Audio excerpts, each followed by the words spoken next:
What's up guys, Dan here from the Headwaters Kayak Shop, and behind me I have the brand new 2020 Moken 10, new price point boat coming in at $5.99.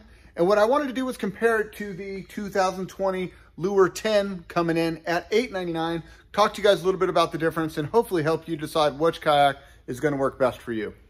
So the Moken 10 Standard just showed up this past week, and it has been getting tons of hits, tons of eyes, tons of questions, because at $5.99, it really is a game changer of a kayak. It comes with so many things that you used to find only on kayaks like the Lure, only on like $7.99, $8.99 price point boats.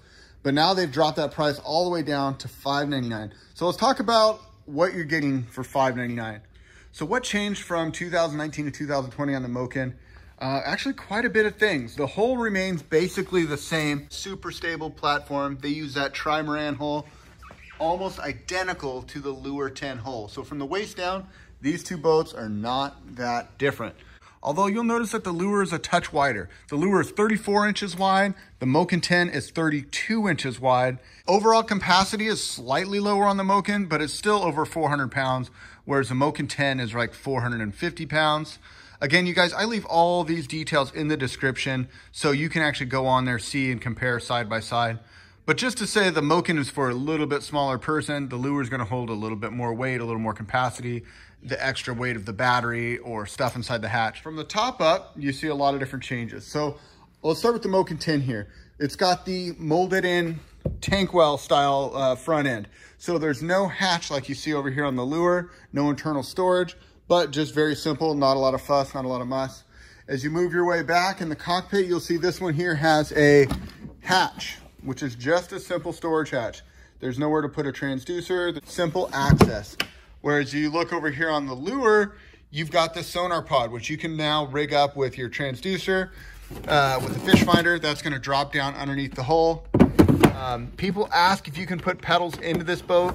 I'll be honest with you, it's not meant for it. This will fit it, but the steering situation is something that would be tricky to install. They don't make a standard kit for it, at least not yet. Moving your way back through the boat, you'll notice that the Moken does have a standing platform. They use two of these little plexiglass pieces with foam on top to give you a place to stand. Whereas if you look over here on the Lure, they give you a full standing deck that goes all the way underneath the seat. Again, completely reinforced for standing. Foot pedals on the two boats are basically identical. Tracks on the two boats, both of the kayaks come standard with molded in side handles, top load gear tracks. The biggest difference you're gonna notice between the two boats is the seat situation. Both have a high-low adjustable seat, but the Moken has a much simpler seat. It's still very comfortable, you know, a nice high back in it, a good lumbar support, but all in all, it's fairly simple. One thing I do like is even though it's an inexpensive price point, there's still a layer of foam in here. A lot of companies that are trying to go cheap on the price, I think of like the Old Town, for example, that I reviewed not too long ago. The seat on it was just one layer, and we were already getting it blown out on the sides just from a few uses. So I wasn't super happy with that. But on the Moken, even at a $5.99 price point, they reinforce that. It's two layers with a piece of foam, closed-cell foam padding in between, which is really, really nice for this level of kayak. Next to the seat here, you've got tackle storage on either side.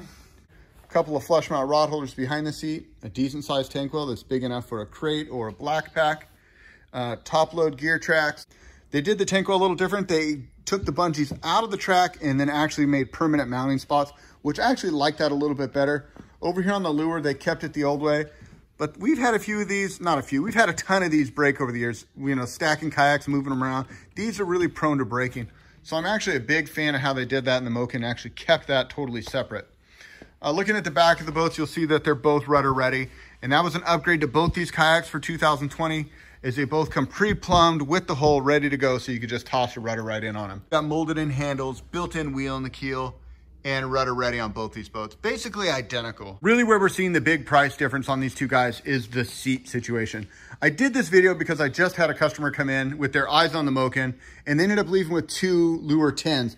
And basically the reasoning for that was they sat in both the seats. They like a little bit higher seating position that you had on the Lure, a little bit more support in the seat pan, in the backrest. And when they got in the boat, they just felt a little bit more comfortable with the open deck layout, the bigger standing platform, the ability to add sonar down the line. So it is a couple $100 upgrade. I think we're gonna see a ton of the Moken 10 sell this year because at $5.99, you really can't touch a kayak of this caliber, of this quality, with this many features. But still, I don't think the lure is being undercut. I think you still definitely get a lot of upgrades with the gravity seat, with the sonar pod, with the front hatch. They're just giving you more options. So you're gonna see the Moken 10 at $5.99, the Lure 10 at $8.99, and then as we're walking around the shop, I'm gonna show a couple others. You've got the Lure 11.5 version 2. It's got some upgrades for the 2020 season, including rod tip protectors. That's gonna have a price drop to $1,099. And then over here, you'll see the Moken 12.5 version 2.0. And this one has a ton of upgrades too, with the sonar pod, rod tip protectors, new chair in it. This one's gonna be going for $7.99. And it goes without saying, it's not just Feelfree we sell. This is what today's video is featured on. But we also have, if you wanted to test out the Vibe Sea Ghost, if you wanted to test out the Yellowfin 100, the Crescent Kayak Light Tackle, the Crescent Kayak Ultralight, all these kayaks in that sub $1,000 price point. We have them here available to you. We want you to try them. We want you to come sit them. We want you to educate yourself and get the perfect kayak that's going to work for your needs. If you have any questions, do me a favor, leave those below in the comment section. I will do my best to try to respond to those questions. And before I sign off, I wanted to show you guys, there we go, the new hoodies we got. They're up on the Teespring account. So if you guys want to get a Headwaters hat, a sticker, a new sweatshirt, t-shirt, these are all going to be available on the Teespring account, which should be linked right below. Go check it out. Or you can always visit headwaterskayak.com, and we have a merchandise tab there. Again, everything that you guys buy from our store really goes to help support us, help support the channel, and keep this thing growing. So we thank you guys so much for your time and so much for your business. Until next time, this is Dan wishing you happy paddling. We'll see you on the next one.